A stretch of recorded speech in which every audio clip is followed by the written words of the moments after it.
Baik saudara, semakin menarik perbincangan kita kali ini bersama Bapak Reza dari Komisioner KPI Pusat.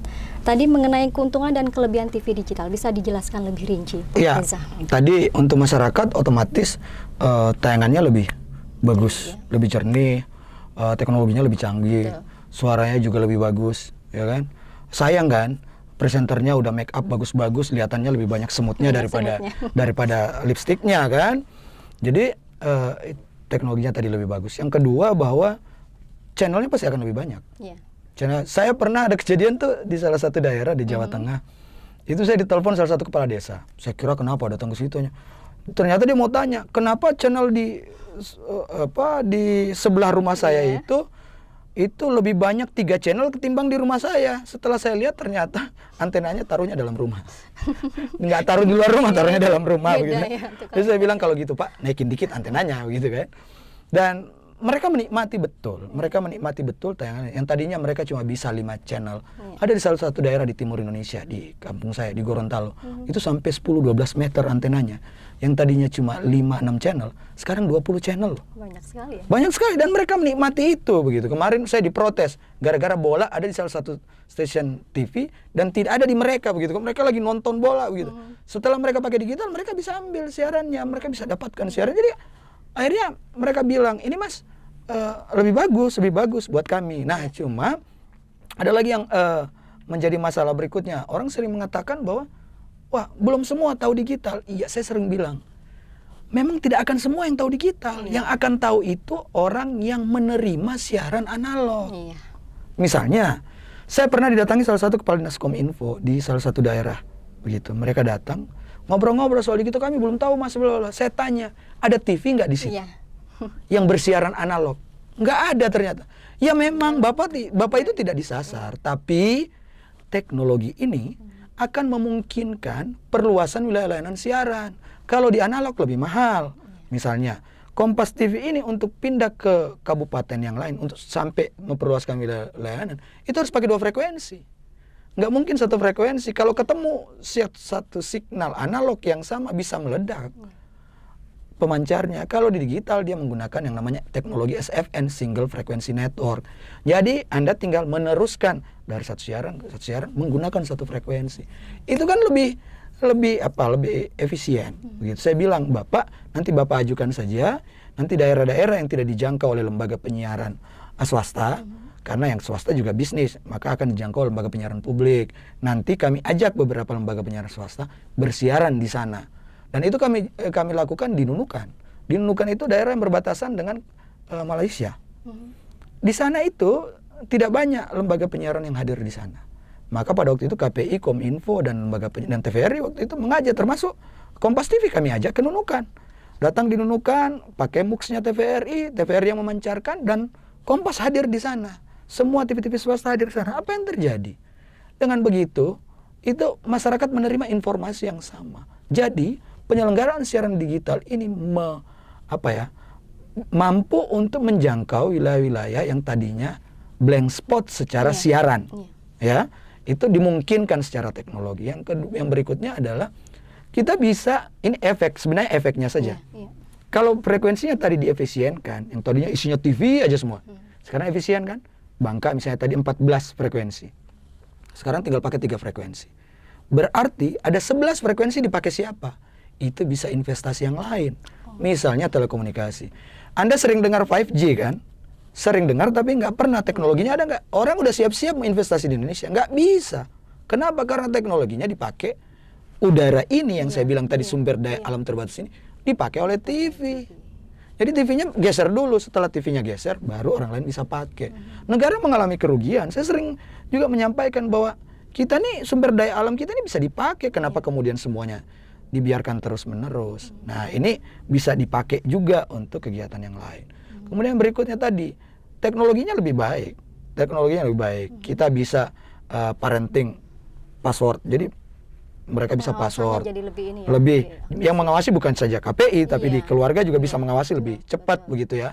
Kalau di analog kan nggak bisa. Emang Anda bisa password TV Anda begitu, yang analog nggak bisa. Nah, di teknologi digital bisa.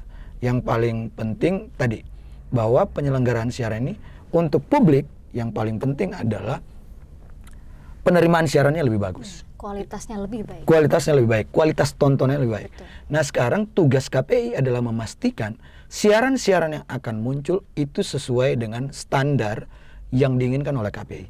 Memang saya harus akui masih ada beberapa program siaran di satu TV, di semua TV itu ada beberapa program siaran itu yang memang masih butuh perbaikan-perbaikan. Masih ada sekitar 3 program infotainment, sinetron, dan variety show. Itu butuh perhatian lebih, peraturannya butuh disesuaikan agar kemudian standar kualitas tayangan yang diterima oleh masyarakat itu lebih baik. Artinya perlu teguran ya dari KPI untuk... Iya, perlu teguran. Kami juga di 3 tahun terakhir ini banyak melakukan pembinaan yang saya berharap kemudian di tahun-tahun yang akan datang, karena pembinaannya sudah dilakukan, nggak perlu diulang-ulang, namanya juga pembinaan kan nggak perlu diulang-ulang.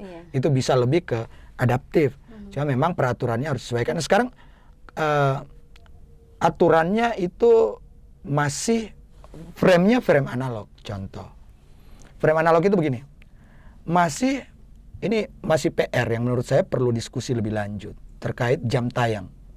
Apa masih relevan anak itu nonton, misalnya di KPI kan dibagi, anak itu nonton misalnya dari jam 5 pagi, ya kan, yang namanya anak-anak, sampai remaja itu sampai jam 10 malam. Itu anak-anak dan remaja itu masih ada di situ. Atau ketika misalnya di digital orang kan makin spesifik. Misalnya sekarang muncul TV berita, tok, tidak ada lagi yang lain. Akan muncul lagi yang namanya TV anak-anak. Akan ada muncul lagi yang namanya TV apalah begitu. Kan semakin spesifik. Yang muncul sekarang saja TV anak ada di MTech, kemudian ada TV religi ada di mana. Apakah itu masih relevan atau tidak yang namanya jam tayang? Nah ini butuh diskursus ini butuh diskusi. Nah kalau memang itu masih butuh, oke, tapi pengaturannya seperti apa? Belum lagi kalau kita bicara program siaran lokal. Kayak program hari ini kan ini adalah program siaran lokal. Teman-teman di daerah harus mendapatkan efek yang baik. Begitu ya. Diskusi wacana tentang lebih baik mana? Wacana tentang daerahnya atau macet Jakarta? Kayaknya lebih baik wacana daerah. Anda perlu nonton Citayam Fashion Week? Jangan sampai, ini kejadian loh. Ada di salah satu provinsi, mereka ikut-ikutan di zebra cross. Itu bahaya loh. Betul. Bahwa kalau di Jakarta dijagain ya silakan saja, nggak apa-apa.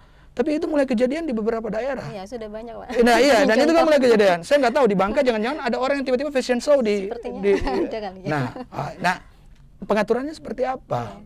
Apakah Anda butuh nonton misalnya tadi seperti tadi macetnya Jakarta atau ada keramaian? Apakah Anda butuh di Bangka Belitung begitu? Kalau Anda tidak butuh, Anda mungkin lebih butuh diskusi ini tentang bagaimana misalnya pengembangan daerah ini ke depan. Saya kira itu lebih prioritas soal informasi. Tontonan atau hiburan. Kita juga punya banyak hal-hal yang menghibur di lokal. Dibuktikan oleh banyak lembaga penyiaran seperti Kompas. Juga ada beberapa lembaga penyiaran yang siaran lokalnya banyak diakses oleh masyarakat di sekitar. Dan itu lebih bermanfaat saya kira. Ketimbang nonton siaran mudiknya. Atau ketimbang nonton siaran macetnya. Begitu. Bukan kita tidak berempati terhadap urusan-urusan di pusat, tapi kayaknya juga banyak hal yang di daerah perlu dibincangkan, didiskursuskan, dibincangkan oleh banyak orang. Baik Pak Reza, mungkin kembali lagi mengenai TV digital ini. Bapak punya closing statement Pak untuk kali ini seperti apa kepada masyarakat Bangka Belitung? Saya tidak percaya masyarakat kita tidak adaptif dengan teknologi. Kita ini, kalau orang bilang, wah pasang set-top box itu susah. Saya mau ingatkan, kita pernah ada teknologi VCD, ingat nggak? DVD. Betul.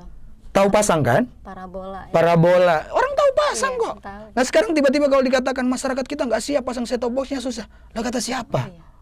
Begitu ya. Orang handphone aja dari yang GSM sampai 3G, 8G sampai 4G mau 5G. Orang bisa. Jadi saya selalu tidak suka ketika publik itu diremehkan. Ketika masyarakat kita tuh diremehkan. Kalau memang Anda tidak siap, lembaga penyiaran maksud saya ini, maka Anda segera bersiap. Anda segera bersiap, jangan bawa-bawa publik cuma karena Anda tidak siap. Begitu. Dan ingat bahwa digitalisasi penyiaran ini sudah menjadi perintah undang-undang dan menjadi kebutuhan. Kemarin kami didatangi oleh salah satu negara di KPI pusat, namanya Timor Leste. Diskusi-diskusi ternyata Indonesia Timor Leste masih sama-sama belum TV digital. gitu. Nah, saya berharap kita bisa agak sedikit lebih maju dalam teknologi lembaga penyiaran agar apa?